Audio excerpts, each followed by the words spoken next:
Before we start today's show, I want to invite everyone watching right now to get in the comment section and let me know what your confidence level is for the Broncos making the playoffs. Scale it 1 to 10, 10 being it's a no-doubter, 1 being there's no chance. Let me know down below.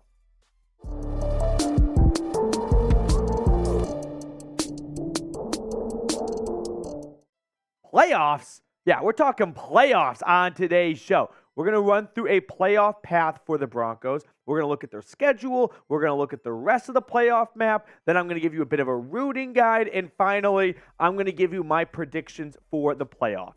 But let's look at the current AFC playoff picture as things stand following 12 weeks of football. We have the Ravens at the top currently, 9-3. Currently ahead of the Chiefs at 8-3, who have a cupcake schedule, by the way. The Jags follow in next, 8-3. The Dolphins also 8-3. So 3 8-3 teams. So clearly we're going to have some breakup as we get towards the end of the year. The wild card teams now: Pittsburgh 7-4, Cleveland 7-4, Indianapolis 6-5, tied with Houston and Denver for that final playoff spot. Now, the New York Times has a playoff machine, and here's what the numbers come out for. Denver at 6-5 has a 28% chance of making the playoffs. And that seems a bit low for a team tied for the final playoff spot, but whatever.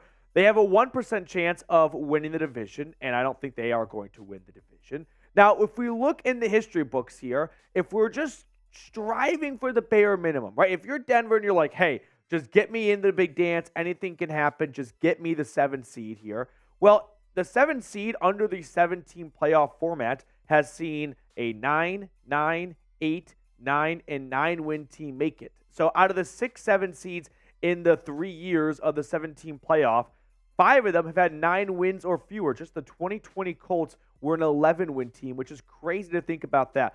Indianapolis in 2020 won 11 games, and that only got them the final playoff spot. So if we look at the upcoming schedule, which we're going to do in a moment, if Denver goes 3-3 the rest of the season, roughly a 30% chance of making the postseason. It depends on where you put those wins and losses, because a loss to the Lions, for example, an NFC team, has a lot less weight than a loss to the Texans, which is an AFC opponent and a potential tiebreaker. So it's not as cut and dry as like any 3 games you want, but roughly a 30% chance. Now, if Denver goes 4-2, I mean, what a jump from 30% roughly to 94% roughly. So these final games are very important. I don't think that this upcoming week is a must-win game, but at some point they are going to become must-win games, literally, as there is a huge jump from going 3-3 the rest of the way to going 4-2. So let's look at Denver's remaining schedule. Tough 3 games coming up. Anytime you're playing on the road in the NFL, I think it's tough. Like, they are all professionals. Now you look at the 3 road teams, and 2 of them are above 500. One of them is a Chargers team that I feel like at any moment could kind of break out of their shell, but at the same time, Brandon Staley, not a very good coach. So I'm not very high on the Chargers right now. But if we look at just the 3 upcoming road games, and then we'll talk about the last 3 games, because I like to look at schedules in chunks. So if you have a win against Houston and the Chargers, but say a loss against the Lions, New York Times says you have a 68% chance of making the postseason. So looking at the next 3 road games, if you take 2 out of those 3, and 2 of them being Houston and LA, about a 68% chance. Now, let's say you come out of this 3-game road stretch 1-2. You beat the Chargers, but you lose to a good Texans team and a good Lions team. You're down to 30% chance. So these next 3 games are crucial for Denver. There are a lot of potential tiebreakers at risk here. Whereas the last 3 games, I don't think the Raiders are going to go on a postseason push. I don't think the Patriots are going to go on a postseason push. So one more time, now that we kind of have a good basis or a good baseline for what Denver needs to do, unfortunately the Broncos are not in a position where they control their own destiny. They are going to need at least a little bit of help from a team or 2 screwing up ahead of them to get into the big dance. So before we look at what the other teams have in front of them, I do want to tell you guys about our awesome sponsor for today, Prize Picks. Testing my skills on Prize Picks this season is the most exciting way to play daily fantasy sports. If you have the skills, you can turn $10 into $250 with just a few taps. All you do is just select 2 or more players, pick more or less on their projected stats, and place your entry. So take Thursday Night Football, for example. These are my 4 selections. I'm going to go less on Geno Smith's passing yards. I do not bat 1,000 when it comes to NFL takes, but one of my takes was Geno has a big regression year, and I think that the less is coming up against a good Cowboys defense. I like the more on CeeDee Lamb and Tony Pollard for their yards, and I also thought it'd be fun to go more on Jason Myers at 1.5 field goals. If Geno can't finish drives for touchdowns, Myers could come out and kick 2 field goals. So go to prizepicks.com/CLNS and use code CLNS for a first deposit match up to $100. The link for that is in the comments and description of today's video. Prize Picks, daily fantasy sports made easy. Now that we've kind of run through what Denver needs to do to make the big dance, and of course going 6-0 is great, but that's probably not realistic. How about what they need from the other teams currently ahead of them or behind them? So let's run through, starting with the Pittsburgh Steelers, who currently have the number 5 playoff seed. I think that Pittsburgh goes 2-4 in this stretch. I'm looking at their upcoming games. I would not be blown away if the Cardinals surprised them. Kyler Murray is better than a 2-10 record. I do believe they can get past the New England Patriots, but maybe the Colts catch them off guard on the road. And then if you lose to the Patriots and to the Cardinals, I could see a loss coming to the Seahawks across the country, and then end the year in Baltimore. The Ravens could have a lot to play for. So I could see Pittsburgh going 2-4 ultimately. I'm just not a big Kenny Pickett believer. I don't think Pittsburgh's a good football club, and I think that's going to come to the surface here in the final third of the year. Now, how about the Browns? The Browns are also ahead of Denver in the current playoff picture.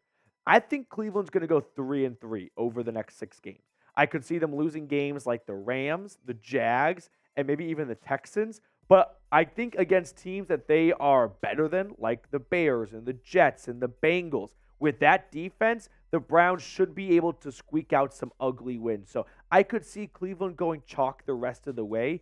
And as they stand right now at 7-4, that would get them to 10 wins. Now, the Colts are the current 7th seed in the playoff picture.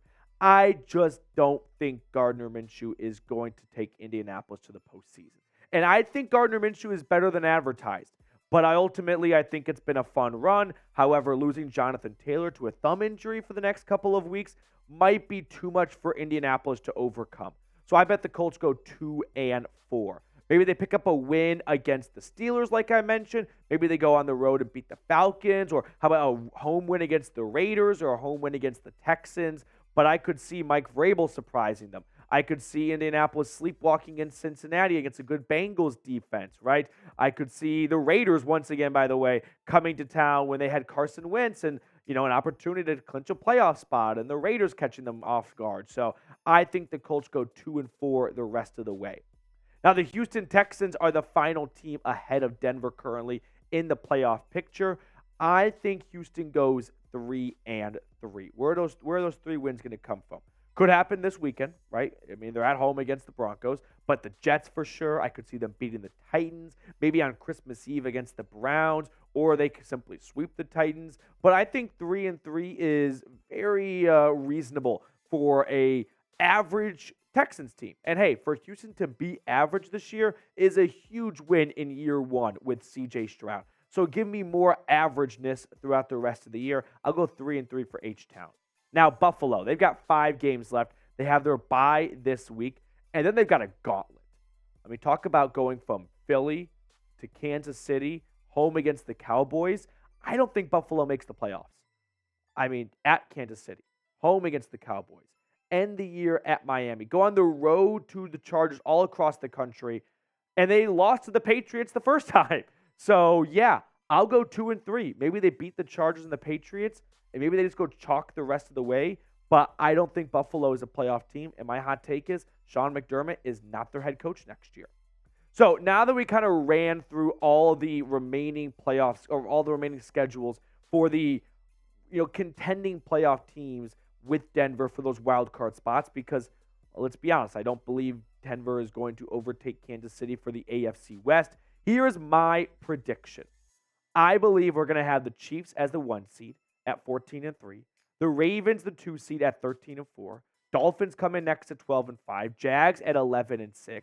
Denver, right now it's 6-5. I think they could go, 4-2 the rest of the way and be 10-7 and get the 5 seed and have the tiebreaker over the Browns, who also finished 10-7 as they are currently 7-4, and I had them going 3-3.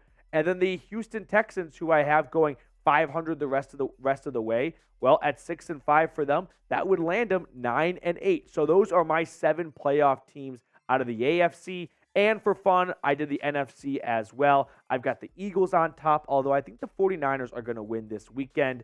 Then the San Francisco 49ers come in at second. The Lions at 12-5 are third. The number 4 seed, is the Atlanta Falcons at 9-8, winning the NFC South, having the right to lose to the Cowboys in the first round of the playoffs.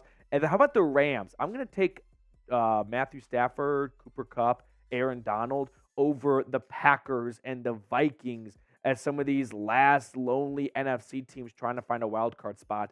And then the Seahawks eke in because Josh Dobbs and the Vikings appear to be falling off a cliff, and I'm still not in on Jordan Love and the Packers. Now, before we get on out of here, drop a bold playoff prediction for me down below in the comment section. The bolder, the better. Let me know what your hot takes are down below. I appreciate everyone for tuning into today's show. We're going to sign off, and we'll see everyone later.